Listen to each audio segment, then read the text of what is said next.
Bismillahirrahmanirrahim. Assalamualaikum warahmatullahi wabarakatuh.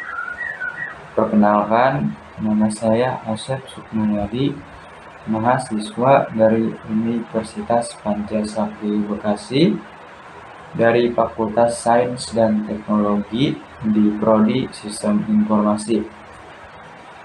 Kali ini saya akan menjelaskan tugas UTS Pendidikan Agama Islam dengan dosen pengampunya ialah Bapak Dr. Son Haji SAG MM. Tugasnya ialah menjelaskan 10 soal dari 5 materi beserta jawabannya, dan jawabannya akan saya jelaskan. Oke, untuk materi pertama yaitu 10 soal dan jawabannya tentang manusia dan agama. Nomor 1. Makhluk Allah Subhanahu wa Ta'ala yang terbuat dari tanah ialah A. Jin, B. Malaikat, C. Manusia, D. Iblis, E. Binatang. Jawabannya ialah C. Manusia. Kenapa? Karena Allah menciptakan manusia dari unsur tanah. Unsur-unsur kimia yang dikandung tanah tidak berbeda dengan unsur-unsur kimia yang terdapat pada tubuh manusia.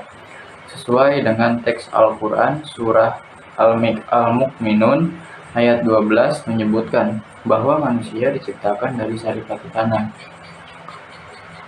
Lanjut, soal nomor 2 yaitu menurut aspek historis, manusia disebut A. Bani Adam, B.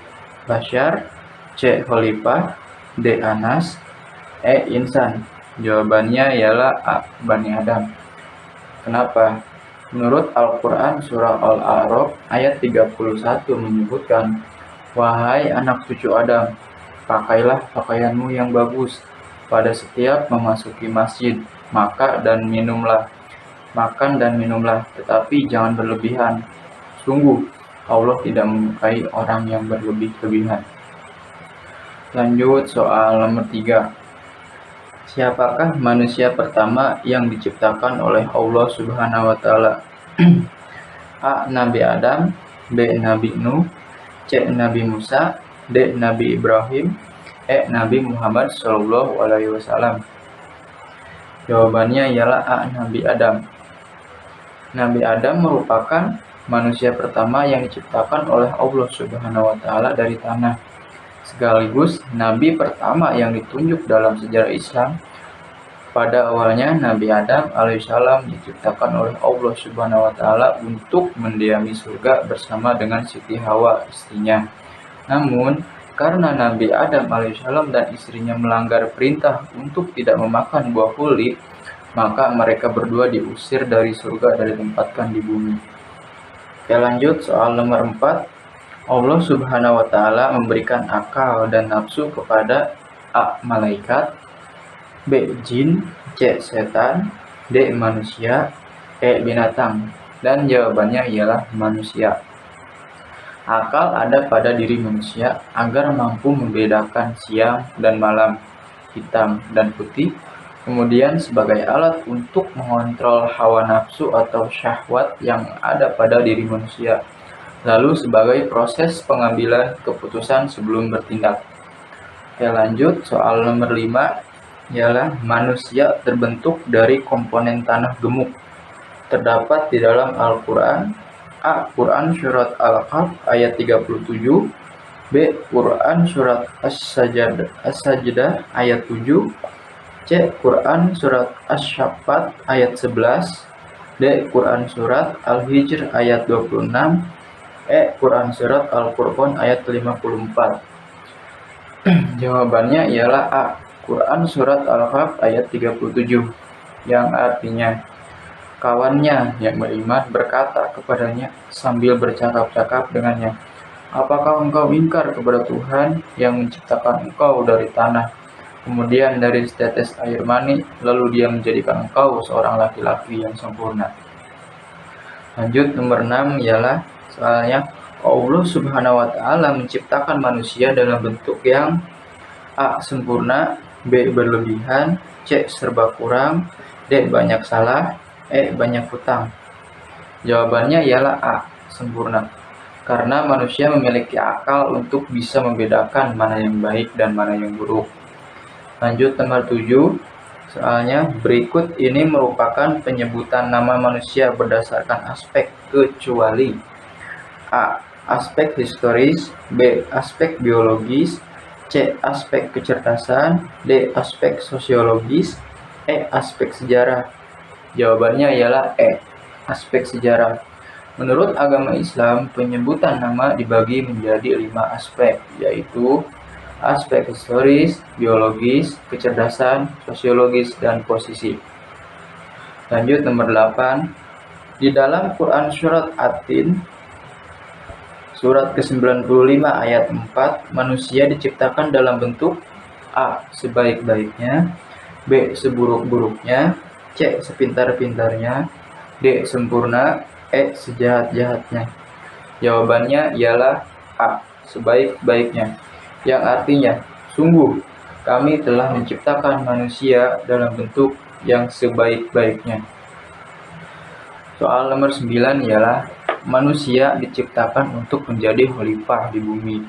Terdapat di dalam Al-Quran A. Quran Surat As-Sajdah ayat 7, B. Quran Surat Al-Hijr ayat 26, C. Quran Surat As-Saffat ayat 11, D. Quran Surat Al-Baqarah ayat 30, E. Quran Surat Al-Furqan ayat 54. Jawabannya ialah D. Quran Surat Al-Baqarah ayat 30, yang artinya, dan ingatlah ketika Tuhanmu berfirman kepada para malaikat, Aku hendak menjadikan khalifah di bumi. Mereka berkata, apakah engkau hendak menjadikan orang yang merusak dan menumpahkan darah di sana? Sedangkan kami bertasbih, memujimu, dan menyucikan namamu. Ia berfirman, sungguh, aku mengetahui apa yang tidak kamu ketahui. Lanjut soal nomor 10. Di dalam Quran Surat Az-Zariyat, surat ke-51 ayat 56, tujuan diciptakannya manusia adalah A. Berbuat ingkar, B. Beribadah kepada Allah Subhanahu wa Ta'ala, C. Merusak bumi, D. Saling membunuh, E. Melawan kehendak Allah Subhanahu wa Ta'ala. Jawabannya ialah B. Beribadah kepada Allah Subhanahu wa Ta'ala, yang artinya, aku tidak menciptakan jin dan manusia melainkan agar mereka beribadah kepadaku. Untuk selanjutnya ialah 10 soal dan jawabannya tentang Ma'rifatul Insan. Soal nomor 1. Fungsi manusia terdiri dari 3 unsur, yaitu unsur hati, unsur akal, dan unsur A. Kimia, B. Biologi, C. Jasad, D. Fisik, E. Ruh. Jawabannya ialah C. Jasad. Aku tidak menciptakan jin dan manusia, melainkan agar mereka beribadah kepadaku. Soal nomor 2. Ayat Al-Quran yang menggambarkan proses penciptaan manusia adalah A. Quran Surat Al-Mu'minun ayat 12-14, B. Quran Surat Az-Zumar ayat 6, C. Quran Surat Al-Hajj ayat 5, D. Quran Surat Shad ayat 72, E. Quran Surat Yusuf ayat 3. Jawabannya ialah A. Quran Surat Al-Mu'minun ayat 12-14, yang artinya ayat ke-12. Dan sungguh kami telah menciptakan manusia dari saripati berasal dari tanah. Kemudian kami menjadikannya air mani yang disimpan dalam tempat yang kokoh, ialah rahim. Kemudian air mani itu kami jadikan sesuatu yang melekat. Lalu sesuatu yang melekat itu kami jadikan segumpal daging. Dan segumpal daging itu kami jadikan tulang belulang. Itu kami bungkus dengan daging. Kemudian kami menjadikannya makhluk yang berbentuk lain. Maha suci Allah pencipta yang baik, yang paling baik. Soal nomor 3. Zat yang tak terlihat tetapi hakikatnya itu terasa eksistensinya dalam jiwa manusia merupakan pengertian dari A. Jasad, B. Ruh, C. Akal, D. Fisik, E. Pikiran. Jawabannya ialah B. Ruh. Hal ini menunjukkan bahwa ruh adalah hal yang berdiri sendiri dan memiliki bentuk, wujud, atau rupa yang disesuaikan dengan bentuk jasadnya. Soal nomor 4 ialah muhasabah atau introspeksi diri merupakan salah satu langkah manusia untuk mendapatkan balasan surga. Terdapat dalam Al-Quran. A. Quran Surat Al-Mu'minun ayat 12-14. B. Quran Surat Az-Zumar ayat 6. C. Quran Surat Al-Hasyr ayat 18. D. Quran Surat Shod ayat 72. E. Quran Surat Yusuf ayat 3. Jawabannya ialah C. Quran Surat Al-Hasyr ayat 18, yang artinya, wahai orang-orang yang beriman, bertakwalah kepada Allah, dan hendaklah setiap orang memperhatikan apa yang telah diperbuatnya untuk hari esok akhirat, dan bertakwalah kepada Allah. Sungguh Allah Maha teliti terhadap apa yang kamu kerjakan. Soal nomor 5. Fasilitas tambahan yang hanya diberikan kepada manusia yang bertakwa kecuali A. Rahmat, B. Furqon, C. Keberkahan, D. Kemudorotan, E. Rezeki. Jawabannya ialah D, karena ini kecuali, jadi jawabannya D. Kemudorotan. Di antara fasilitas tambahan yang hanya diberikan kepada mereka yang bertakwa adalah rahmat, furqon, keberkahan, solusi, rezeki, kemudahan, penghapusan dosa, ampunan, dan pahala besar. Lanjut soal nomor 6. Ada 4 misi diciptakannya manusia di bumi ini, kecuali A. Misi peradaban, B. Sebagai khalifah, C. Melakukan perintahnya, D. Beribadah kepada Allah Subhanahu wa Ta'ala, E. Mengerjakan larangannya. Jawabannya ialah E. Mengerjakan larangannya. 4 misi diciptakannya manusia di bumi ini ialah misi peradaban, sebagai khalifah, melakukan perintahnya, dan beribadah kepada Allah Subhanahu wa Ta'ala. Soal nomor 7. Hakikat manusia adalah sebagai makhluk. Terdapat di dalam Al-Quran. A. Quran Surat Al-Mu'minun ayat 12-14. B. Quran Surat Az-Zumar ayat 6. C. Quran Surat Al-Isra ayat 70. D. Quran Surat Shod ayat 72. E. Quran Surat Yusuf ayat 3. Dan jawabannya ialah jawabannya C.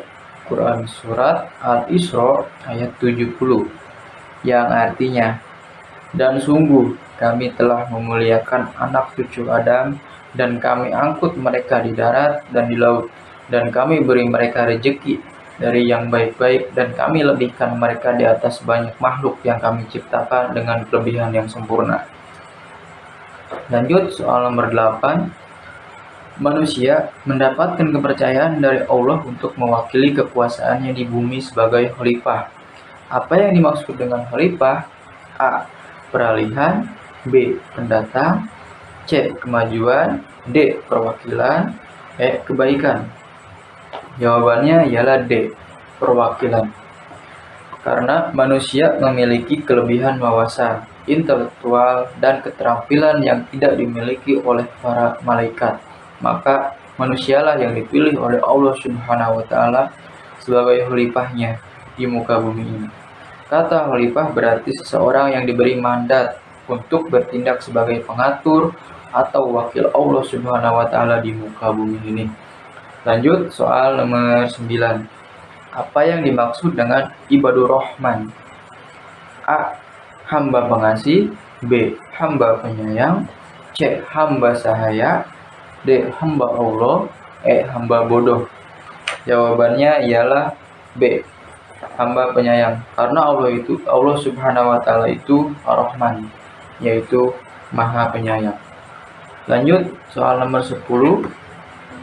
Manusia yang bersedia beribadah, ia akan menjadi orang yang bertakwa. Kemuliaan berbanding lurus dengan ketakwaan. Semakin tinggi ketakwaan seseorang, semakin besar kemuliaannya. Terdapat di dalam Al-Quran. A. Quran Surat Al-Mu'minun ayat 12 sampai 14. B. Quran Surat Az-Zumar ayat 6. C. Quran Surat Al-Isra ayat 70. D. Quran Surat Al-Hujurat ayat 13. E. Quran Surat Yusuf ayat 3. Jawabannya ialah D. Quran Surat Al-Hujurat ayat 13. Yang artinya, wahai manusia, sungguh kami telah menciptakan kamu dari seorang laki-laki dan seorang perempuan. Kemudian kami jadikan kamu berbangsa-bangsa dan bersuku-suku agar kamu saling mengenal. Sesungguhnya yang paling mulia di antara kamu di sisi Allah ialah orang yang paling bertakwa. Sungguh Allah Maha Mengetahui, Maha Teliti.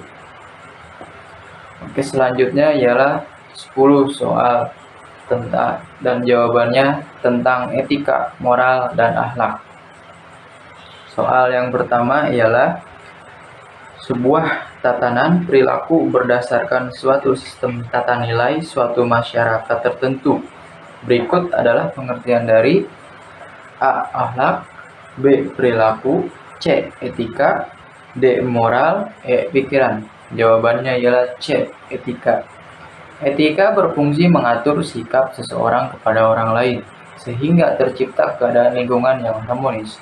Individu yang beretika secara tidak langsung sedang menunjukkan intelektualitasnya. Lanjut soal nomor 2. Etika itu bersifat A. Khusus, B. Umum, C. Lokal, D. Perorangan, E. Tidak perlu. Jawabannya ialah B. Umum. Karena etika itu harus dimiliki setiap khalayak umum. Soal nomor 3 ialah moral berasal dari bahasa Latin, yaitu A. Yunani, B. Mores, C. Ethos, D. Luke, E. Jerman. Jawabannya ialah Mores. Mores adalah norma yang mendapat penekanan keras. Soal nomor 4. Akhlak berasal dari kata A. Yunani, B. Mores, C. Ethos, D. Kuluk, E. Jerman. Jawabannya ialah D. Kuluk. Akhlak merupakan bentuk jamak dari kata kuluk, berasal dari bahasa Arab yang berarti perangai, tingkah laku, atau tabiat.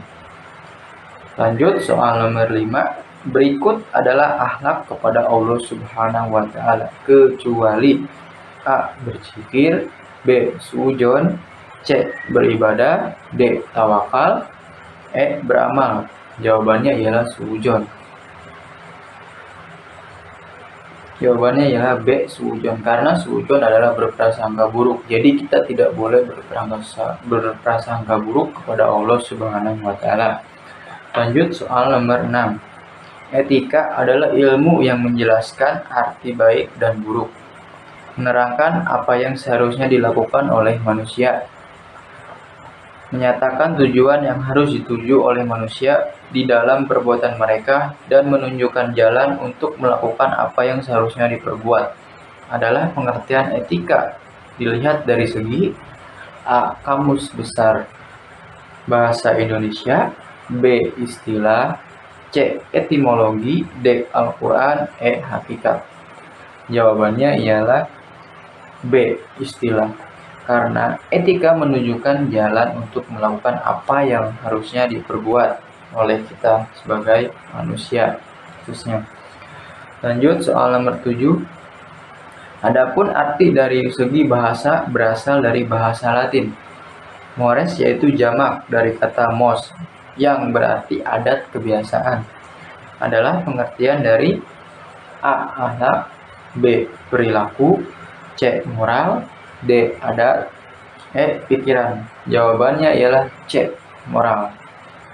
Fungsi serta tujuan dari moral adalah untuk mewujudkan harkat serta martabat kepribadian manusia lewat pengalaman nilai serta norma dan agama khususnya.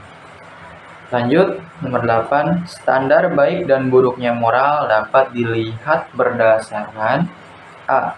Sunnah Rasul, B. Al-Quran, C. Adat istiadat, D. Akhlak, E. Perilaku. Jawabannya ialah C. Adat istiadat. Karena moral kita tergantung dari adat istiadat atau kebiasaan yang sudah ditanamkan di dalam diri kita dari dini atau sejak kecil. Oke, lanjut soal nomor 9. Manusia sebagai makhluk ciptaan Allah mempunyai kewajiban berperilaku untuk takwa. Terdapat di dalam Al-Quran. A. Quran Surat As-Sajdah ayat 7. B. Quran Surat Al-Hijr ayat 26. C. Quran Surat As-Saffat ayat 11. D. Quran Surat An-Nisa ayat 1. E. Quran Surat Al-Furqan ayat 54. Jawabannya ialah Quran Surat An-Nisa ayat 1.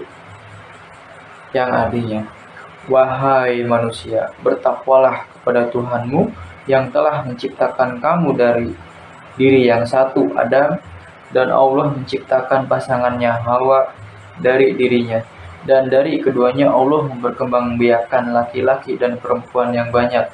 Bertakwalah kepada Allah yang dengan namanya kamu saling meminta, dan peliharalah hubungan kekeluargaan. Sesungguhnya Allah selalu menjaga dan mengawasimu. Oke, lanjut. Soal nomor 10 ialah, manakah perilaku manusia yang berhubungan dengan masyarakat? A. Berbuat ingkar. B. Tolong menolong. C. Tidak toleransi. D. Saling membunuh. Dan E. Tidak pemaaf. Jelas jawabannya ialah B. Tolong menolong. Karena di dalam Islam, tolong menolong merupakan suatu perbuatan yang sangat penting untuk bergaul di lingkungan masyarakat dan sangat penting untuk kehidupan kita. Oke, lanjut. 10 soal dan jawaban tentang ibadah. Soal nomor 1 ialah, ibadah mencakup semua aktivitas yang dilakukan manusia yang disenangi Allah dan meridhoinya, baik berupa perkataan maupun perbuatan, baik yang bersifat lahirlah maupun batinnya. Pengertian tersebut dikemukakan oleh A. Imam Hambali, B. Imam Syafi'i, C. Ibnu Taimiyah, D. Imam Hanafi, E. Buya Yahya. Jawabannya ialah C. Ibnu Taimiyah. Ibnu Taimiyah adalah ulama besar yang lahir pada tahun 661 Hijriah di wilayah Haran, negeri Syam. Ia dikenal akan beberapa ajarannya yang sesat dan menyalahi akidah Islam. Soal nomor 2. Suatu ibadah yang untuk mewujudkannya hanya dibutuhkan kegiatan jasmani dan rohani saja seperti sholat dan puasa adalah ibadah A. Mada, B. Badaniyah ruhiyah, C. Jil wajhain, D. Maliyah, E. Fardiyah. Jawabannya ialah badaniyah ruhiyah. Karena ibadah badaniyah ruhiyah ialah ibadah yang berbentuk spiritual. Oke, lanjut soal nomor 3. Ibadah kemasyarakatan atau ijtimaiyah, ibadah yang memiliki keterkaitan orang lain, terutama dari segi sasarannya, seperti A. Sholat, B. Sedekah dan zakat, C. Puasa, D. Pergi haji, E. Menikah. Jawabannya ialah sedekah dan zakat. Karena sasaran dari ibadah ijtimaiyah melibatkan orang lain. Oke, lanjut soal nomor 4. Sholat menempati tempat yang paling tinggi di antara ibadah yang lain. Bahkan Rasulullah SAW menempatkannya sebagai titik-titik agama. A. Dasar, B. Alas, C. Contoh, D. Tiang, E. Atap. Jawabannya ialah D. Tiang. Hal ini disebutkan dalam hadis Rasulullah SAW yang diriwayatkan oleh Baihaqi. Sholat itu adalah tiang agama Islam. Maka barang siapa mendirikannya, maka sungguh ia telah mendirikan agama. Dan barang siapa meninggalkannya, maka sungguh ia telah merubuhkan agama. Lanjut soal nomor 5 ialah, amal seorang muslim yang pertama kali diperhitungkan di akhirat adalah A. Puasanya, B. Sholatnya, C. Buruknya. D. Zakatnya. E. Pinternya. Jawabannya ialah B. Sholatnya. Sholat itu adalah tiang agama Islam. Maka barang siapa yang mendirikannya, maka sungguh ia telah mendirikan agama Islam itu. Dan barang siapa merobohkannya, maka sungguh ia telah merobohkan agama Islam itu. Oke, lanjut. Soal nomor 6 ialah mengeluarkan zakat hukumnya wajib bagi orang yang mempunyai harta yang telah mencapai nisab atau ketentuan minimal kepemilikan harta kena zakat.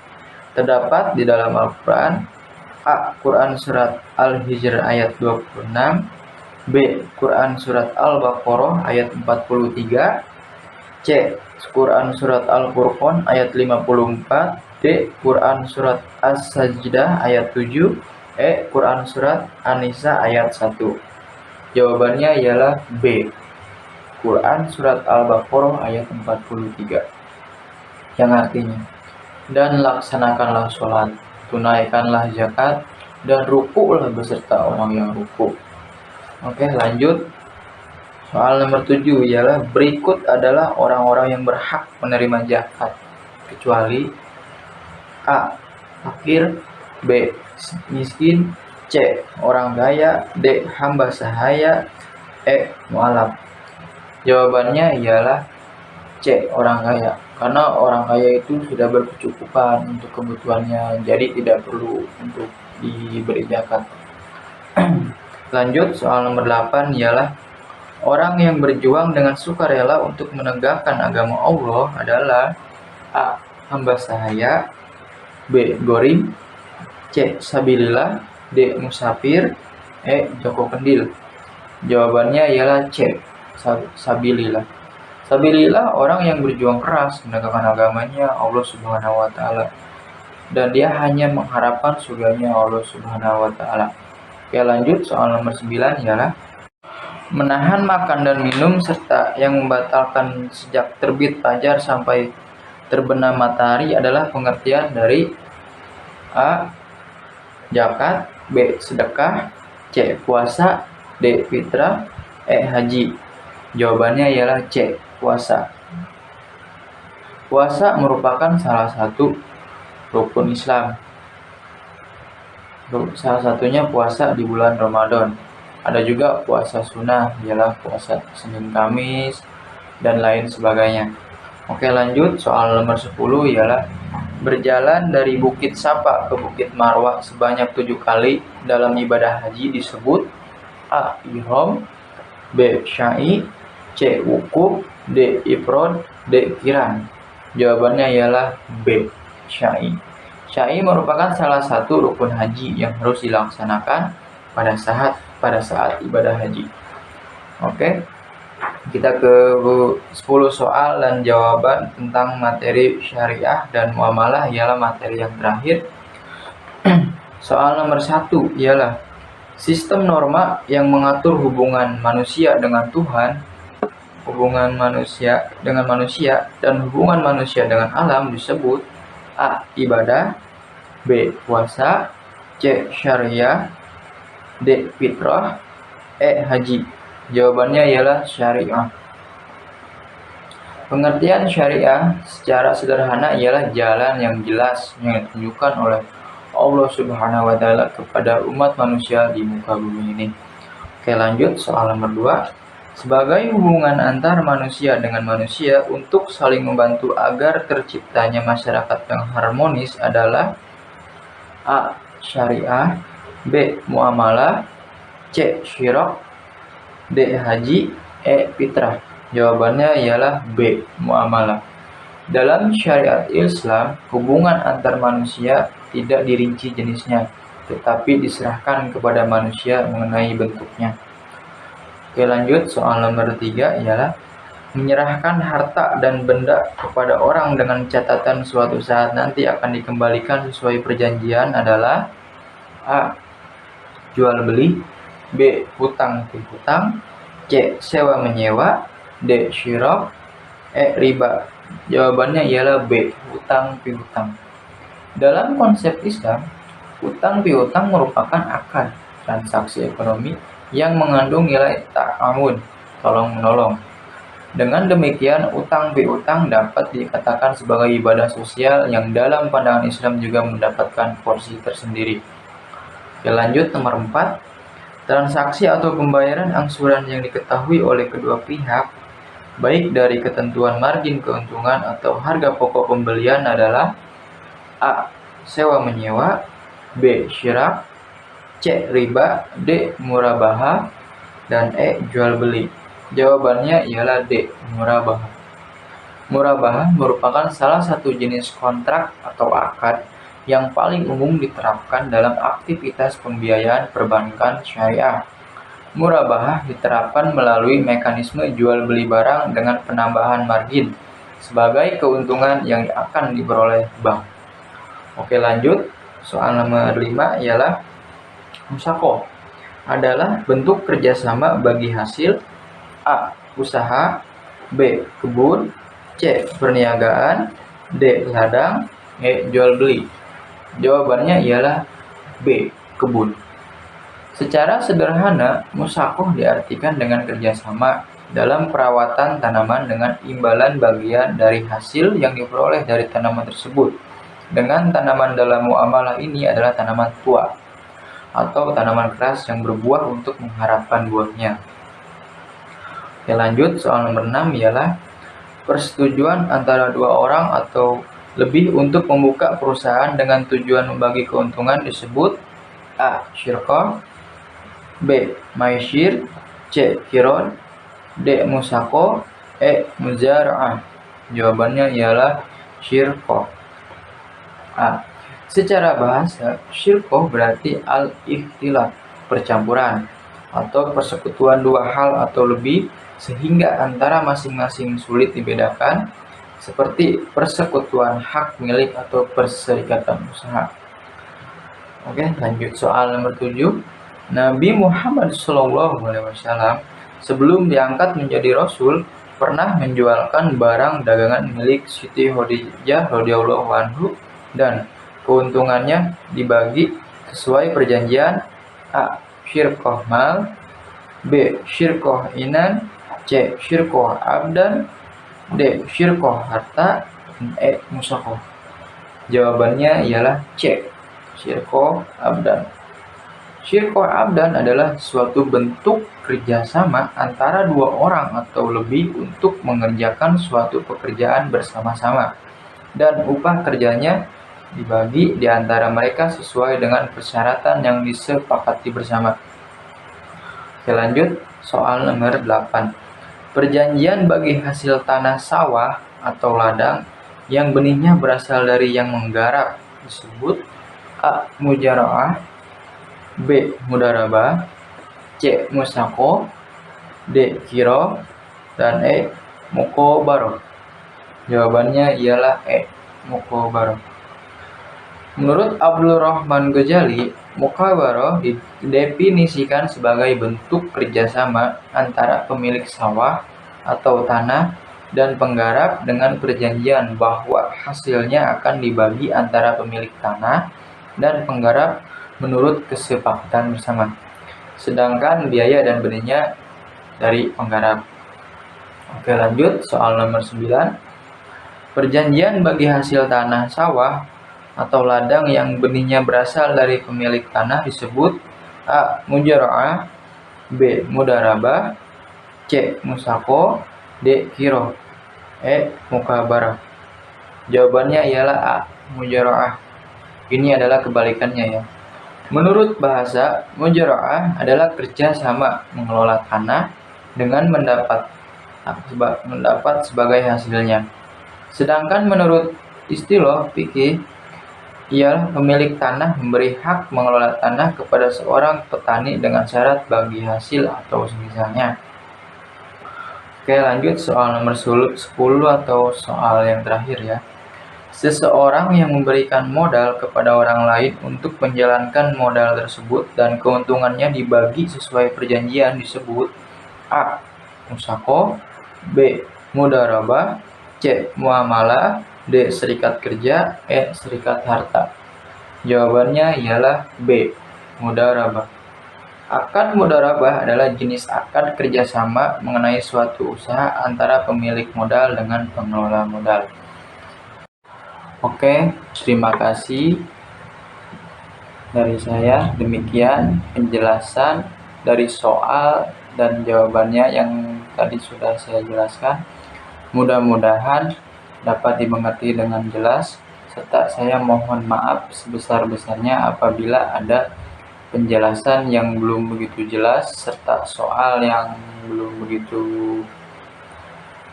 mudah untuk dimengerti. Mohon dimaafkan karena saya juga manusia yang tidak luput dari salah dan dosa. Wabillahi taufiq wal hidayah, waridho wal hinayah. Wassalamualaikum warahmatullahi wabarakatuh.